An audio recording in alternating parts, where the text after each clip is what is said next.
Yesterday Upon the Stair by Pit Viper of Doom. Chapter 4. Izuku is no stranger to fear. He's an expert at fear. He breathes through a pounding heart, eats through butterflies in his stomach, and sleeps through creaking doors and moaning in the walls. When fear comes knocking, he greets it like an irritating roommate and goes on with his day.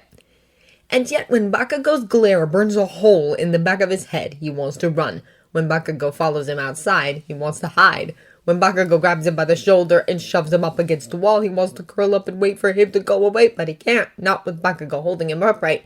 So instead, Izuku feels himself freeze up again. Ray tries to drag Bakugou away from him, but it won't work. It never does. The noises around him sound oddly muffled, as if he's wearing earplugs, but it's not enough to block out what Bakugou is saying. "What dirty goddamn trick did you use to pass the exam? Answer me, you little shit!" Izuku doesn't answer. He can't, not when his tongue is locked in his mouth. It's all he could do, just to stare dumbly at Bakugou's face. It won't happen. He won't do it. There's no way for him to do it, even if he wanted to, and he won't. All he'll do is yell at me like he always does. It won't happen. It won't. "You fucking listening to me? I was supposed to be the first to get into UA from this shitty school, and you pissed all over that!" Izuku stares at him, silent and frozen, and as blank as TV static. He won't do it again. It won't happen. Bakugou's grip on his shoulder is tight enough to bruise, just like the ghost on the beach. The beach where he trained, where he bled and puked and sweated for 6 months until the day of the exam. The mantra fades and frustration puts new thoughts in his head. It wasn't a trick. It was me. I earned it. All Might said so. It's not about you. It wasn't a trick. "I told you to go someplace else, you fuck!" Bakugou shakes him roughly, and the back of Izuku's head knocks against the wall behind him. "My friends are scarier than you are." Izuku locks eyes with Bakugou again, unblinking, all his senses muffled. "Does it make you feel big?" he asks, and Bakugou is the first to blink. "What? Does it make you feel big to hurt someone who won't fight back?" Bakugou's eyes narrow, his lips curl, showing his clenched teeth. "What the fuck are you talking about?" "Does it make you feel strong beating on kids who don't have quirks?" Part of him, a small part, is screaming at him to shut up before he makes Bakugou angry enough to hit him. But what will that do? It's just a hit. All it can do is leave a bruise or make him bleed. "Does it make you feel brave when they're scared of you?" "Shut the fuck up!" Bakugou snarls, and Izuku sees sparks and smoke in the hand that grips his shoulder. The very worst he can do to you is kill you by accident. "You'll have to," Izuku says without thinking. "I'll have to what?" Bakugou spits back. "Kill me, if you want to stop me." All Might smiles to trick the fear inside him, so Izuku smiles at Bakugou. "If you don't, then I'm going to UA." Izuku watches Bakugou's eyes in the same way he'd watch the lights of an oncoming train. "Or do you just want me to cry, Bakugou? Will that make you feel big?" Bakugou lets go. It's weird. For a moment, it's like Bakugou hasn't even noticed he's let go. But he does, and he seems almost surprised when it happens.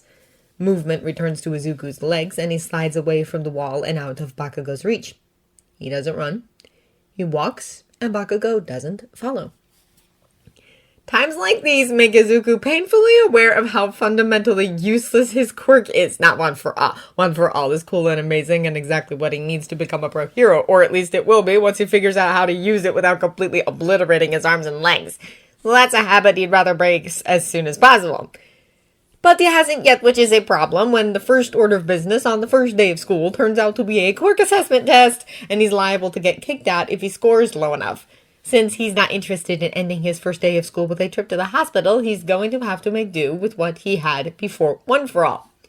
But as Izuku has long accepted, since he was old enough and sufficiently self-aware to navel-gaze about his own quirk, seeing ghosts isn't going to help him run fast, jump high, or do more squats, so hopefully his 6 months of grueling training will pan out and keep him from getting expelled on his first day.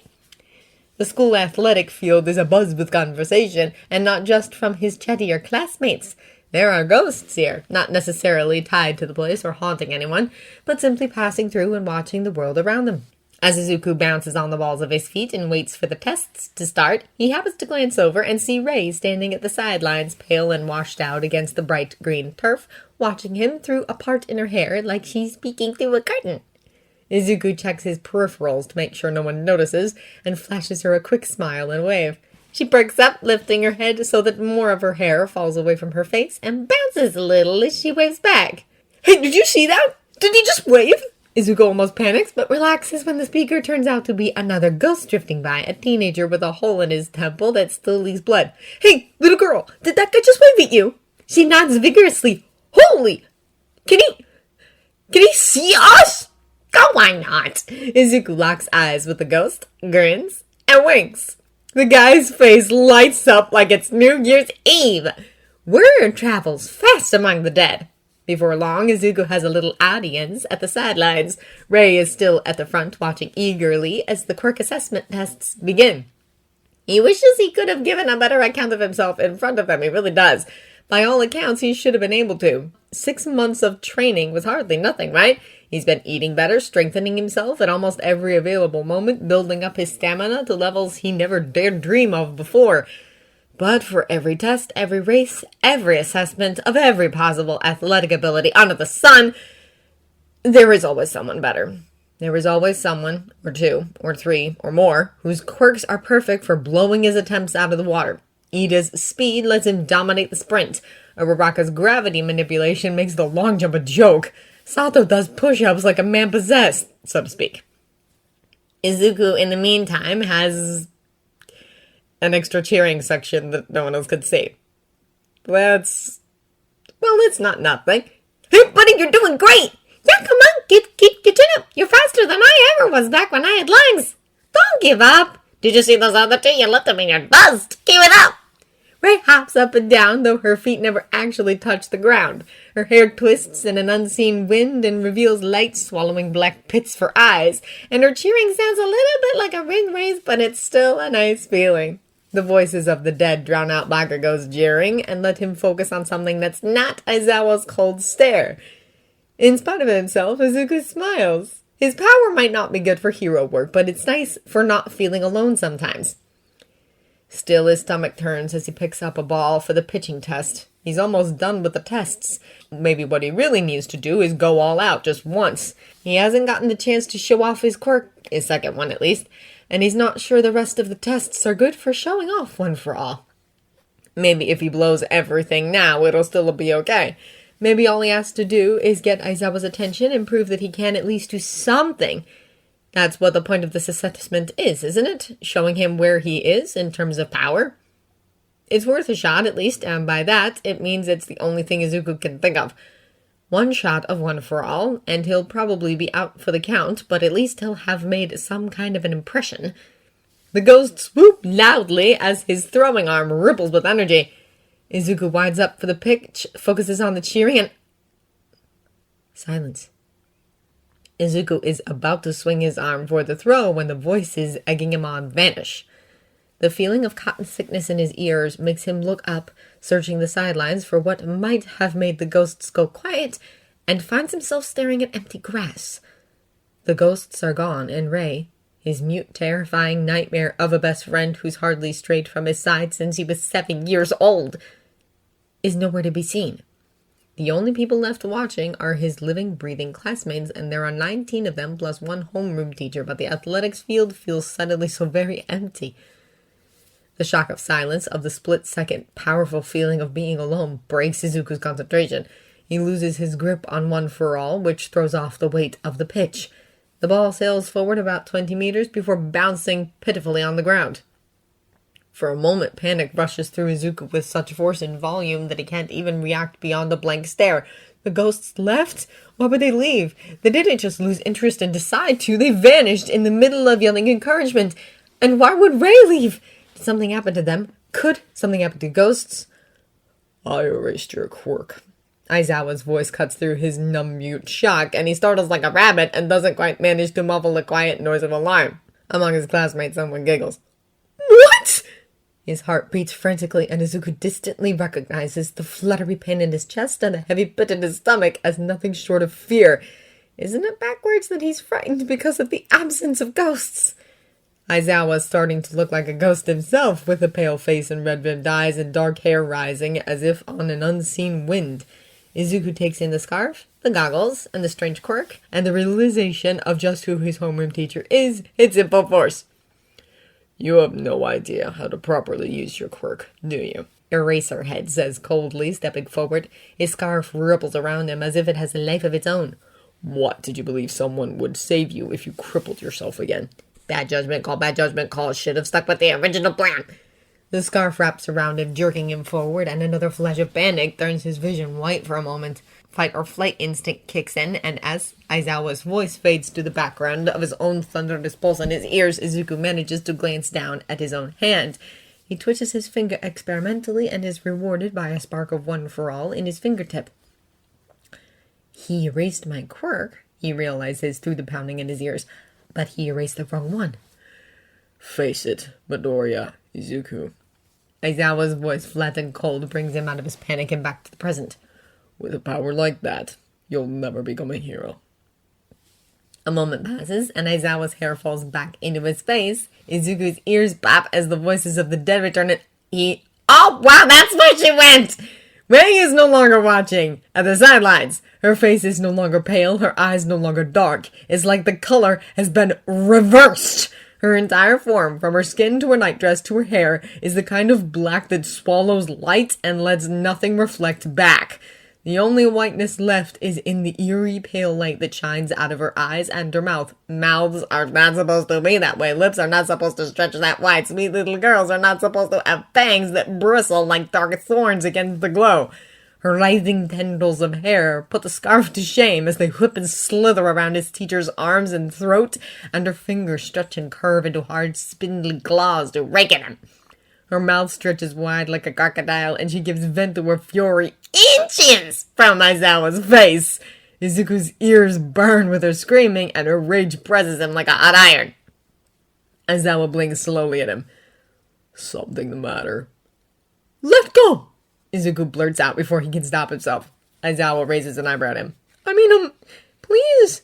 You should probably... so I can throw the ball.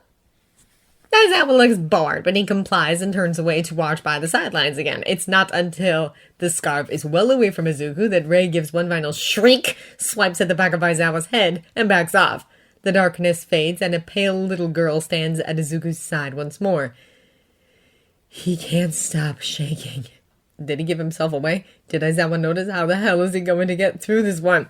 Maybe it won't be so bad. Maybe All Might will speak up for him. Maybe instead of getting expelled, he'll be transferred to a different class. That'd be okay. That'd be... Cold fingers close around his free hand. Izuku twitches in surprise and looks down to see his friend clutching at his hand with both of hers, staring up at him with wide, concerned eyes. She makes a soft humming noise like the distant buzz of flies. The shaking stops. Izuku takes a deep breath, manages a smile, and tries as surreptitiously as he can to give her hands a comforting squeeze. It must have been scary for her, too, if he suddenly couldn't see her. He glances to the sidelines to find the crowd of ghosts right where they were last, watching and waiting eagerly. None of them have left. Well, whatever the outcome, he might as well give them something worth seeing. Izuku's fingers curl around the ball, and he remembers how he brought a spark of one for all just to his fingertip. An idea forms in his head, and it might be just crazy enough to work. He can finish the rest of the tests with just 9 fingers, can't he? It's been so long since Nana last walked UA's halls. The feeling is nostalgic, almost painfully so, and it's this and only this that makes leaving Toshi's side bearable. Ever since the fight with All for One 6 years back, ever since her faithful successor came within a hair's breadth of joining her, Nana has kept as close to Toshi's side as possible. It's easy. She needs neither sleep nor food nor rest of any kind, and she has existed for long enough that patience is a trifle. Usually, staying too far from him brings a rising note of panic that can't be calmed by anything but rushing back to his side, checking and double-checking that he hasn't died while her back was turned. He seems so desperately fragile now. He's a grown man, of course, weathered and beaten by years of hero work, but no matter how much time passes, part of her will never see anything but the gawky, bright-eyed teenager he was when she first laid eyes on him. And oh, how he has grown and gained a student of his own into the bargain. But for now, Yue feels safe. She hasn't felt this calm and at ease since the last time she set foot in her graveyard and looked upon the earth beneath which she was buried. Yue feels like home, and for the first time in many years, Nana feels all right about wandering away from Toshi. There's hardly any danger in him creeping down to watch Aizawa teach his first class of the year. So she drifts through the place on her own, peeking into classrooms and labs, exploring the school where she came into her own. It's different in many ways, and in many others, it hasn't changed a bit. She loses track of time, and before she knows it, the day is over, and she's ended up circling back to the nurse's office. Hopefully Toshi hasn't left yet. Probably not. She can catch up fairly easily, if he has. Nana turns to leave, just as the door to the nurse's office opens and shuts. "Oh! Excuse me," a voice says behind her, but she's too focused to bother eavesdropping on a conversation that has nothing to do with her anyway. Rapid footsteps follow her. "Wait! Oh, miss! Excuse me!" A child blocks her way, and Nana would skid to a halt if her feet actually touched the ground. It's the little ghost again, the eerie dark-haired girl that follows faithfully in Midoriya Izuku's shadow. She's smiling, and it's all teeth. "Excuse me!" the now familiar voice says once more, and Nana glances back to see what the fuss is all about. And meets Midoriya's eyes dead on.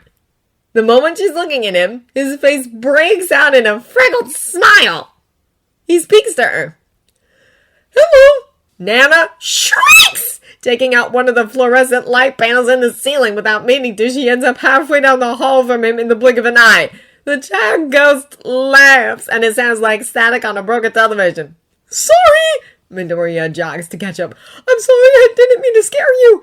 Are you okay?" Is the first thing Nana Shimura ever says to her successor student. His smile softens, and he checks over both shoulders before addressing her again. "I get that a lot. Sorry I didn't talk to you sooner. It's just that the past few months I've been really busy, and you were always really close to All Might, so it was kind of a mix of me being tired and distracted, and just never getting the chance. But I'm glad I caught you now." He holds out his hand. "It's nice to meet you. I'm Midoriya Izuku, but, I think you know that already. What's your name?" Nana gapes at him for another solid 50 seconds before she finds her voice again. It's Shimura. Shimura, Nana. What? Do you need help with anything?" Whatever Nana was expecting him to say, that wasn't it. "I'm sorry? Do you need any help?" Midoriya repeats, letting his hand drop to his side again. "It's fine either way. It's just, I usually just offer. I mean, do you need me to pass a message or find something, or are you good?" "I could really use an explanation, actually," Nana says faintly. How?" Midoriya opens his mouth to reply, then glances back at the nurse's office. "Not here, it's not safe, I don't think. Is it okay if we take this outside?" For a moment, Nana's about to say, "Yes, absolutely, let's go outside, and please explain to me literally everything." But then she remembers the time and her self-imposed duty. "You know what? Hold that thought. I need to get back to All Might." Damn, she thinks, damn, how many times has she addressed Toshi by name in the boy's presence? "So I need to go, but later, definitely later, we will have a conversation of some sort." "Sure thing." Midoriya beams at her. "Maybe we can talk tomorrow, Miss Shimura? I'll try to stay clear of the nurse's office so we have the chance. Have a good evening, then." And he trots off, pretty as you please, with a string-of-hair ghost girl drifting in his wake. She stares after him, gobsmacks, long after he's left. "What the shit?"